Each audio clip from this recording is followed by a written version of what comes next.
Hello, America. I am here to hypnotize you again. At least that's what they tell me. I am so excited that the Middle East has suddenly decided to let freedom ring. We should send them the Liberty Bell. Now, I know Mr. Gloomy Pants said back on January 31st, after Tunisia's spontaneous uprising that began on December 17th, that this could be the Archduke Ferdinand moment, and things would spread throughout the Middle East and then get worse and worse and worse. But looking back on that, it's not like the fire is spread or anything. I mean, look, okay, Tunisia, and then Algeria, then Jordan, and then Yemen and Egypt and Lebanon and Gaza, and then Iran and Bahrain, and then Libya and Morocco. And okay, so all right, okay, but all of these are spontaneous and completely unconnected. That's why President Obama decided to step in, kind of, in Libya. And now we are working together, like this, simpatico, with members of Al-Qaeda. Sure, they're our declared enemy, but can't we help them help themselves? Some of them are even former detainees at Gitmo who were released. What? We released them. They had to have learned their lesson, so they maybe were good in detaining, and so we went over there, and now we are knee-deep in this conflict, and we're helping the people that we have arrested before because they were fighting us.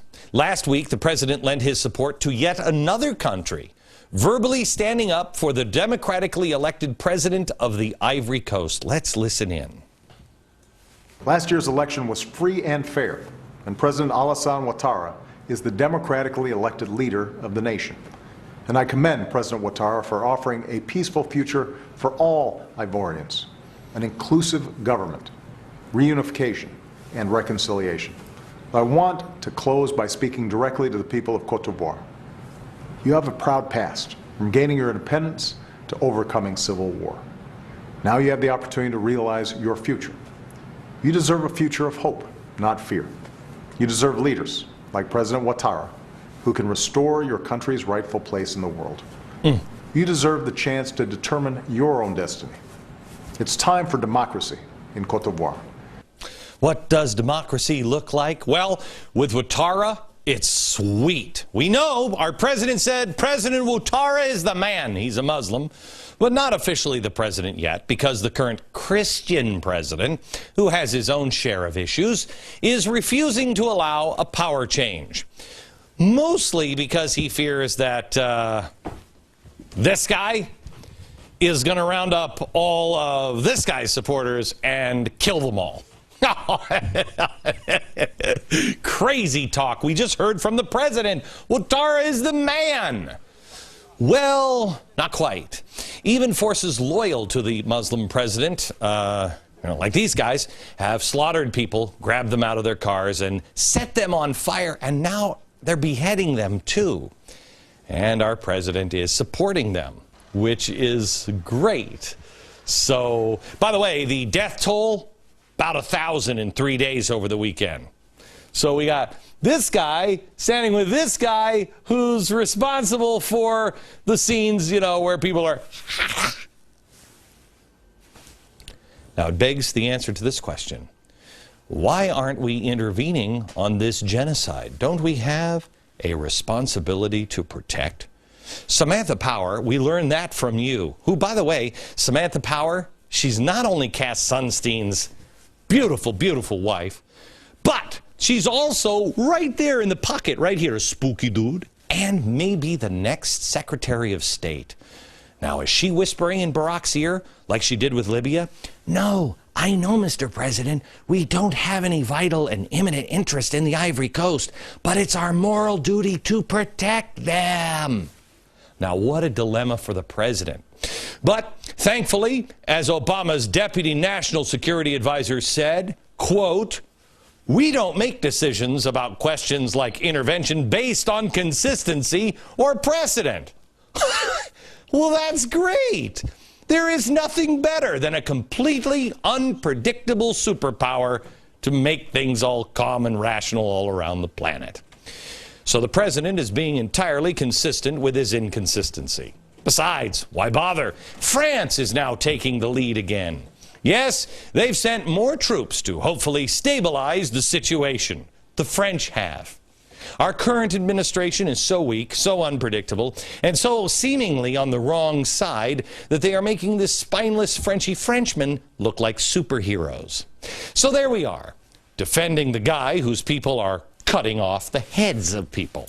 In Libya, we're arming the rebels. You know, the ones that got out of Gitmo, fought against us on the battlefields of Afghanistan and Iraq, and we're giving them weapons and defending the guy who's chopping off the heads of 1,000 people in another country. But wait, there's more.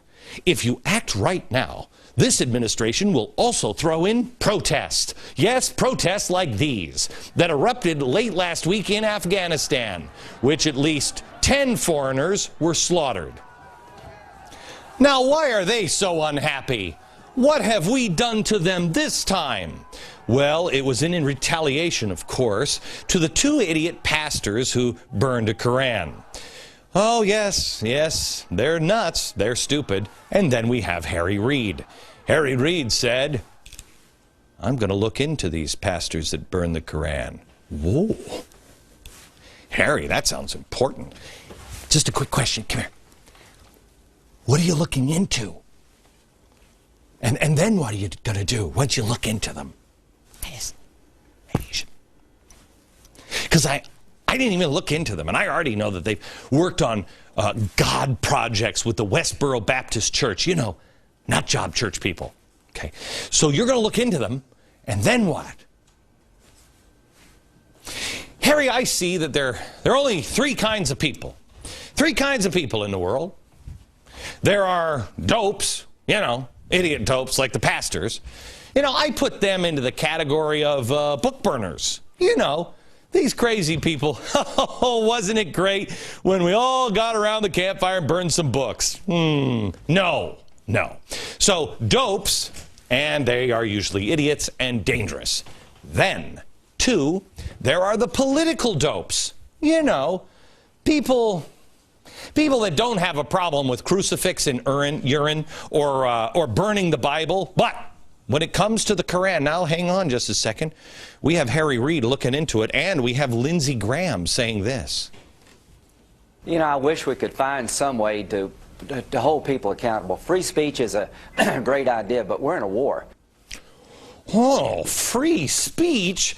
I didn't know free speech was just an idea.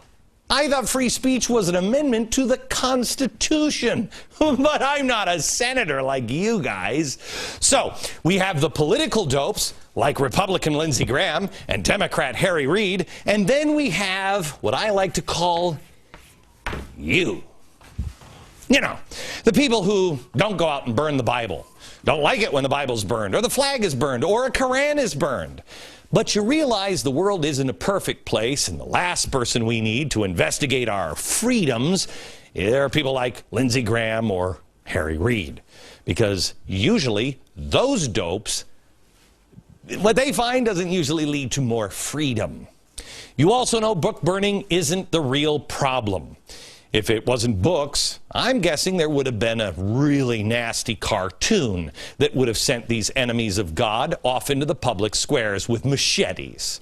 But I haven't sat down with them and talked to them about their childhood. I did hear them chanting some things in the streets. Maybe it's the book that they really are upset about, but it could be something else. Maybe that isn't the real problem. Let's listen to their voices and see if we can understand them.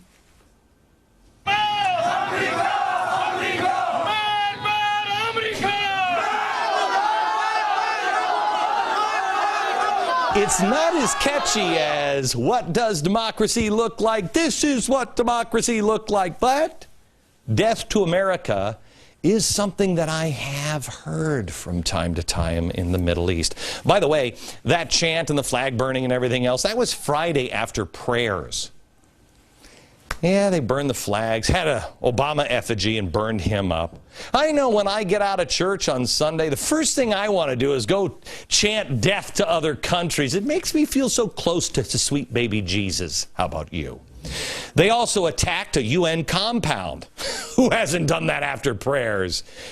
And this all over one idiot pastor. Well, then why death to all of America? That doesn't seem fair, now does it? Especially coming from the now democratic center of the universe. We also read reports about them chanting death to Israel. Now that makes a little more sense, doesn't it? I mean, it's just like the other famous book burners. Blame the Jew. The Jew is responsible, right? Oh, it makes so little sense in the book burning protest. It's almost like there's another agenda at play. What? I bet. Come here. It might be this agenda. Radical Islamists, communists, and socialists work together against Israel. Oh, Glenn, show me some evidence of that. Oh, a little bit of evidence? Okay, we could have a little bit of evidence. What do you say we start with the Freedom Flotilla? Yeah, that one's being readied by the left and the communists and the radicals and the Islamists. It's happening this coming May. Israeli Prime Minister Benjamin Netanyahu said this flotilla, which is coming on the first anniversary of last year's bloody flotilla clash, where Israeli soldiers were set up and violently attacked. You remember that?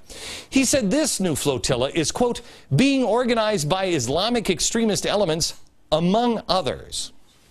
May I be so bold to finish Benjamin Netanyahu's thought? Who could those others be? Well, it's coming from the Free Gaza movement. And who's with the Free Gaza movement? Well, you got Code Pink. Oh, they're great. Don't you love Code Pink? Then you have Bill Ayers. No, here they are. Code Pink, Women for Peace. And then Bill Ayers and his cute little wifey poo, Bernardine Dorn. Yeah. Well, they're all wonderful, and they say, according to the site, we sail not just for Gaza. We sail to confront and challenge an entire apartheid regime that must be dismantled through citizen action. Oh, that is, let me get this straight. The Islamic extremists have combined with the radical left not just to be against Israel. No, here, let me show. Over here. See, I got it wrong. It says against Israel. No, it's not against Israel. It is actually dismantle Israel. Sorry, I got that one wrong. I want to correct my mistake right away. The UN is not responding to Israel's call for help, but I don't even know who you call at 3 a.m. to get somebody on the phone if there's a problem. Hello, UN, who am I calling? I don't know. I haven't seen the commercial yet. We haven't voted for the UN or this global government, so who to call? Who knows?